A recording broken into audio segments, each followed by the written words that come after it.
दिनेश जैन जी।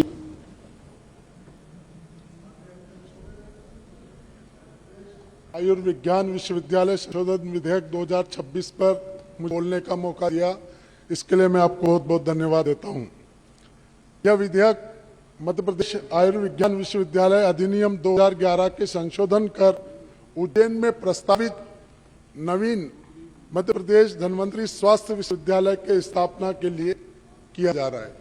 तो मेरे यहाँ इस विधेयक पर कुछ आपत्तियां भी है, लेकिन ये धन्वंतरी विश्वविद्यालय उज्जैन में बन रहा है, इसके लिए मैं इस पॉइंट पे इस विधेयक के पक्ष में भी हूं कि कम से कम उज्जैन में एक विश्वविद्यालय बन रहा है। लेकिन जबल विश्वविद्यालय का नाम आयुर्विज्ञान के स्थान पर स्वास्थ्य किया रहा है। कुलपति एवं कुलाधि सचिव के पदनाम बदलकर कुलगुरु और प्रति कुलगुरु किए जा रहे हैं।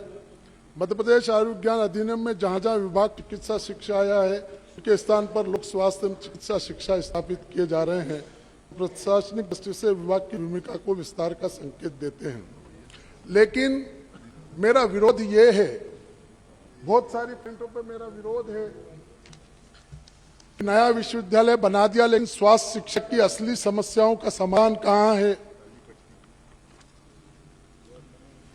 उसके अलावा जो स्वास्थ्य सुविधाएं आज की तारीख में केवल नाम लेने से, विद्यालय इधर से उधर बदलने से,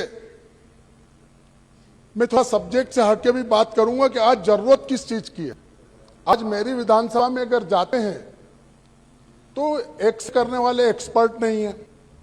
मेरी विधानसभा में जाते हैं तो सोनोग्राफी करने वाले एक्सपर्ट नहीं है, रेडियोलॉजिस्ट नहीं है, डॉक्टर्स नहीं है। छोटे छोटे स्वास्थ्य है, उसके अंदर एक भी डॉक्टर नहीं है। अभी हमारे यहाँ मुख्यमंत्री जी आए थे अभी 4-5 दिन पहले, उन्होंने 16 उप केंद्रों का उद्घाटन किया, लेकिन एक भी उस स्वास्थ्य केंद्र पर न डॉक्टर है, न एएनएम है, और केवल चपरासी है। तो मैं इस धन्यवाद दे रहा हूं कि धन्वंतरी विश्वविद्यालय बना, सभी फैकल्टीज को एक जगह करके बहुत बड़ा करोड़ों खरबों रुपए का खर्चा किया जा रहा है, बहुत अच्छी बात है। लेकिन हेल्थ और एजुकेशन का अभी पूरा ढांचा बिखरा हुआ है। अरे गांव में मतलब नहीं हो रहा है, सोनोग्राफी नहीं होती है। मेरे यहाँ एक हफ्ते में केवल 20 दिन एक दिन सोनोग्राफी होती है और केवल 20 लोगों को सोनोग्राफी कर सकते। तो पूरा हेल्थ का ढांचा चरमरा रहा है। और इसमें तो जहां तक मैंने समझा इस अधिनियम को, तो उसमें केवल और केवल प्रशासनिक मतलब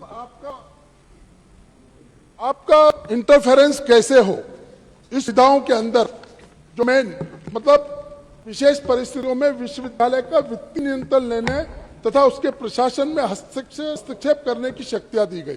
इससे विश्वविद्यालय के संस्थागत स्वतंत्रता प्रभावित होने की आशंका है। यदि हर महत्वपूर्ण निर्णय में सरकार का हस्तक्षेप होगा तो विश्वविद्यालय की स्वायत्तता का क्या उद्देश्य रह जाएगा। इस चीज पर मैं विरोध भी करता हूं। लेकिन जहां तक हेल्थ, और एक बार बार बोल दिया जाता है कि आप सब्जेक्ट से बाहर चले जाते हैं, लेकिन हेल्थ मिनिस्टर जरूर एक बात करूंगा, जो भागीरथपुरा में 16 से 20 लोग, 25 से 30 से 35 लोग मर गए थे, मैं ऐसा सोचता हूं कि उनके मरने का कारण जो इंडस्ट्रीज रहती है, जो हैजार्डस में थोड़ा सब्जेक्ट से हट, लेकिन हेल्थ और एजुकेशन से थे। ऐसा प्लेटफॉर्म मुझे मिलेगा नहीं कभी बोलने का। हेल्थ और एजुकेशन, मेरा ऐसा मानना है कि वो जो मौतें हुई थी, वो जो इंडस्ट्री जो अपना हैजार्डस वेस्ट और केमिकल वेस्ट, जो सुप्रीम का आदेश है कि वो जमीन पे थ्रो नहीं कर सकते, पानी में थ्रो नहीं कर सकते, वो जब बारिश का मौसम आता है तो उनको नदी नाले में बहे, और इसी तरीके से अनसिस्टमेटिक ड्रिलिंग करके अगर 1200 फीट का ट्यूबवेल लगा देते तो क्लोराइड परसेंटेज ज्यादा आता है। तो इन सब चीजों के कारण मौत होती है। तो इसका डायरेक्ट रिलेशन हेल्थ डिपार्टमेंट से होता है, स्वास्थ्य विभाग से होता है।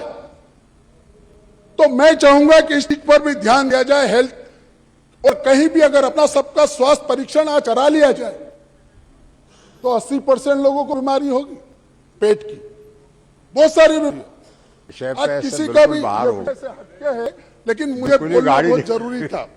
पटरी से बिल्कुल ही उतर गई अध्यक्ष जी। नहीं पटरी से। दिनेश जी उज्जैन के हैं, तो दिक्कत उनके साथ ये है कि वो उज्जैन में है तो विश्वविद्यालय बन रहा है तो समर्थन भी करना है, फिर कुछ किंतु परंतु भी लगाना है, तो उस मशक्कत लगती है थोड़ी। अधिकार क्षेत्र का विभाजन कर दिया है, लेकिन विद्यार्थियों और कॉलेजों के लिए कोई स्पष्ट रोड मैप कहां है? सरकार का पूरा ध्यान प्रशासनिक पुनर्गठन दिखाई देता है। विधेयक में विश्वविद्यालय का नाम, क्षेत्राधिकार, प्रशासनिक ढांचा और पदनाम बदलने की विस्तृत व्यवस्था है, लेकिन चिकित्सा शिक्षा की गुणवत्ता, मेडिकल कॉलेजों की फैकल्टी की कमी, शोध, आधुनिक प्रयोगशाला, सुपर स्पेशलिस्ट शिक्षा, स्वास्थ्य अधोसंरचना को मजबूत करने के लिए कोई ठोस और वैधानिक प्रावधान नहीं जोड़ा गया है। अधिक विद्यार्थियों की परीक्षाओं एवं डिग्री स्थानांतरण कैसे होगा? शोध परियोजना, लंबित मामलों में शैक्षणिक रिकॉर्ड का हस्ताक्षर किस प्रकार किया जाएगा? इतने बड़े पुनर्गठन के बावजूद भविष्य में प्रशासनिक भ्रम उत्पन्न हो सकता है। क्या सरकार इन सब चीजों पर ध्यान देगी?